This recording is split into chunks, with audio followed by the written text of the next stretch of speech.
solos competition here at the Fortnite World Cup Finals starts right now. After last game, I have a feeling you're going to see maybe potentially more contested drops and players vying for those points, seeing exactly what can be done now.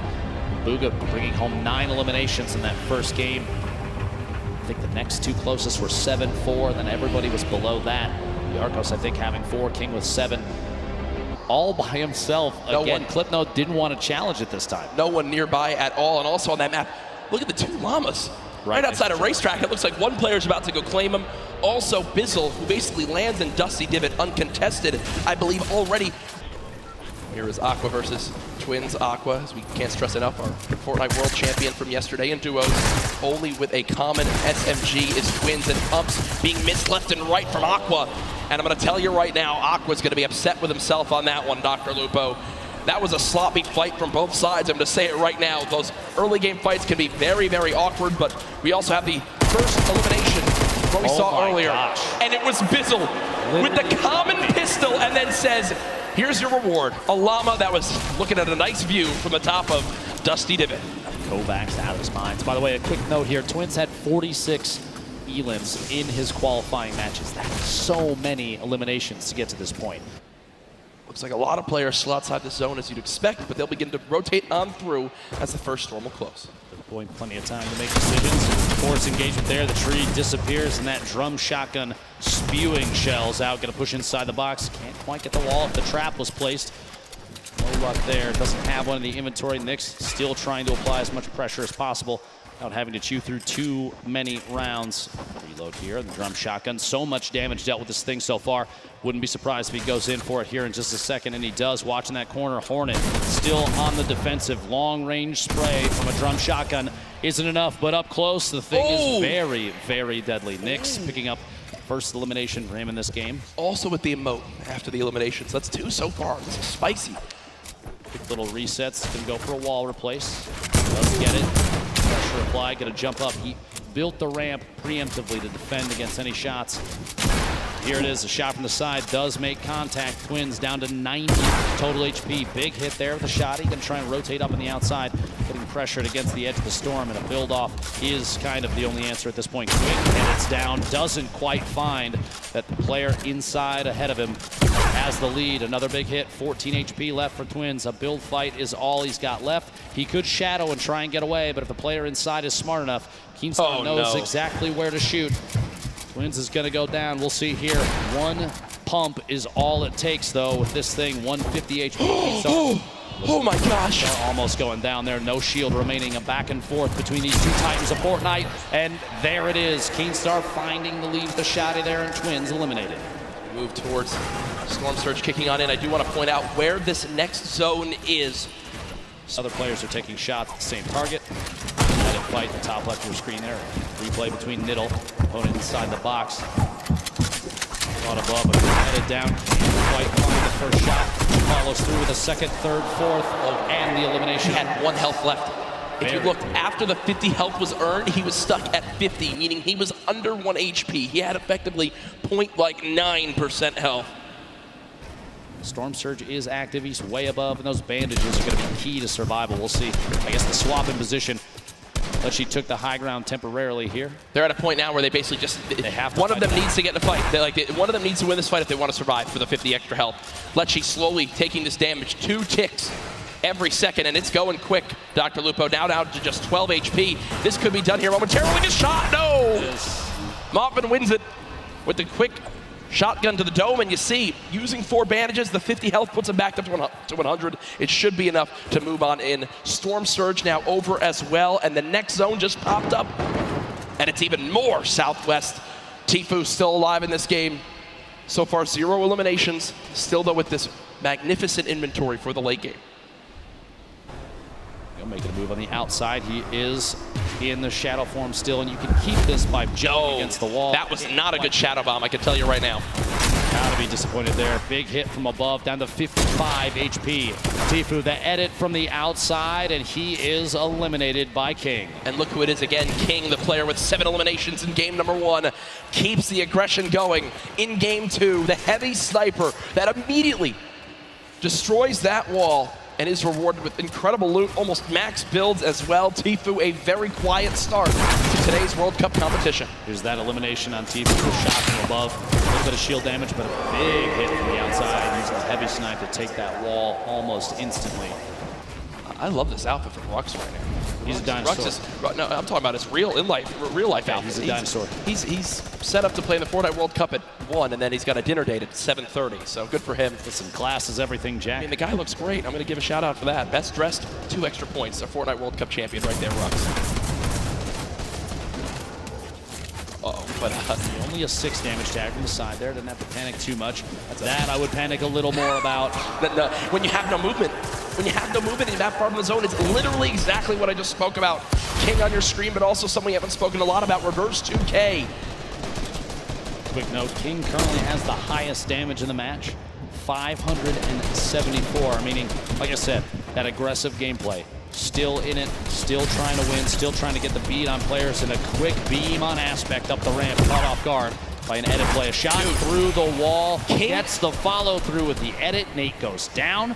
He is playing out of his mind right now. King reminds me of like Vinny and Zextro back from the earlier duo competitions when they would just try to fight anyone they saw.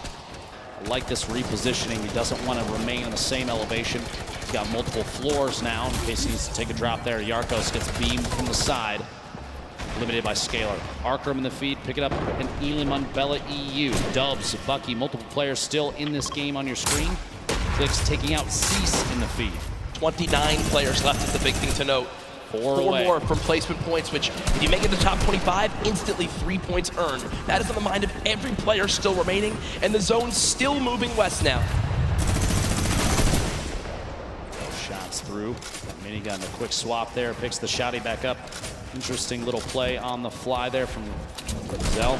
Trying to do just enough damage to the wall. Here we go. Shockwave. Gonna look for optimal placement. Maybe a little bit of time to disrupt the Shockwave into a Shadow Bomb. 9,000 IQ. I didn't even know you could do that. Get all the way across the map and take as high on the mountain as possible. Very excellent play there for positioning the King, the star of the show thus far for game 2. 5 eliminations. We are in the top 25 for placement now, so those points go out. That's got to push King even higher on the board. Yeah, King was already surging towards the top of our leaderboards. Now could very well be after this game. King spraying on through with the submachine gun. Players moving as fast as they can over this mountain. The left side of your screen, now the full screen. Enku still moving through. Look at how fast he can tunnel. Benji Fishy's still alive in this game, just took down Drakens. Down the hill we go. Rogue Shark on height right now, but we'll need to waterfall down for a moment. Vivid still followed on up. King down to just 40, 30, 20, 15 HP. Under 10, no, still 17 HP. Will only be at 42 effective health. I mean, if he gets any further than this, it'll be an absolute miracle. And no, down goes King, but I think one of the crowd favorites beginning to emerge today. Fantastic performance at this point. Benji Fishy goes down as well. A little bit of a crowd building up behind him. Dubs still in, a baller at the bottom. Top 15. Star sitting on 2 eliminations in this. The entire field is at the bottom of your screen on the left with Rogue Shark remaining up top, forced into the drop. Let's get away. Looks like a Shadow Bomb to save from any fall damage. Vivid beamed on the rotation up to the ultimate high ground. Vivid's on height. Still there too. Vivid's on height. Has an opportunity here. Can capitalize and take shots on all these players rotating. At this point, Vivid's best bet is to force players out of ballers into fights. You don't want to let them remain inside and safe. If you pop them out, it may be an exposed position. Other players will take shots, and that's going to get you in a better place. Look at the ballers. The ballers beginning to scale the mountain. Vivid, I think, still has high ground. Has time to pop a mini by chance? Nope, nothing as of yet. Now the fight for height begins. Vivid building out up. Arkram in your elimination feed now into our top 10. Issa, the controller god as many regard him as, takes down Sam. Another one onto Thatch too. So Issa from Europe getting involved in this game as well. Vivid and Rogue Shark all the way on high ground. Still multiple ballers in play. Ladies and gentlemen, this is the Fortnite World Cup Solos competition. This is game 2 of 6, and oh no! Vivid has lost the high ground, but he says no! This is mine, young man! And takes it right back. No mats! No mats! No life! Vivid is out of this game. But he got the elim. He got the elim on a Rogue Shark. He's at 2 eliminations, sitting in the middle of the pack right now. 7 players remaining. The end of game 2 right before your eyes, folks. 120 total HP. He can't spend any time out of the zone right now. Player going down inside the box. Can't quite get in. One right behind outside. Can't find a beat. Issa goes down, placed in 4th. A 1v1. Dubs, the ultimate high ground. The crowd cheering behind him, looking to see if he can capitalize on this advantageous position. Down low, it's Dubs versus Skite. A little bit of a build-off between the two, layering defensively against each other, but Dubs, no builds. One build. The flint knock to save him on the drop might be the play, just outside ahead of the build. Maybe can catch him. Oh my gosh, is he around inside the storm. This might be it. Shockwave into the flint knock, into the safe zone, doubling back, another one, a valiant effort. He's got to find a beat, but he won't be able to do it. Ladies and gentlemen, game 2 goes to Skite. Skite, but I do best, and Skite does it there. Dubs, what a valiant effort. Look at that. Look at it, Skite's HP. Literally one storm tick would have been enough, but Dubs had no mats left, and unfortunately didn't wind up making it up that mountain. Skite just wins. And there you see the celebration. Game 2 goes to EU as Skite comes out on top. Absolutely incredible. Here's your leaderboard as it stands right now. First place being held by Booga. 9 elims, 19 points from that first game. No showing in the second game, but it's still enough to keep him all the way at the top. But King slowly climbing his way up to the top, just behind now by only 1 point. Folks, King can't drive because he's 13, but he can win $3 million today. When you talk about lives being changed, it's what the Fortnite World Cup Finals is all about. And now our crazy 9-point lead is down to just 1, 1st through 10th within arm's reach. Our top 20 absolutely there as well. This is still anybody's game. Same, the spread between 1st and 20th still very, very close. Anybody can climb all the way to the top in an instant, as we've seen countless times in the 10 weeks of qualifying all the way to here. New York City for the Fortnite World Cup, and this is the final day. Jack, today we give away $15 million.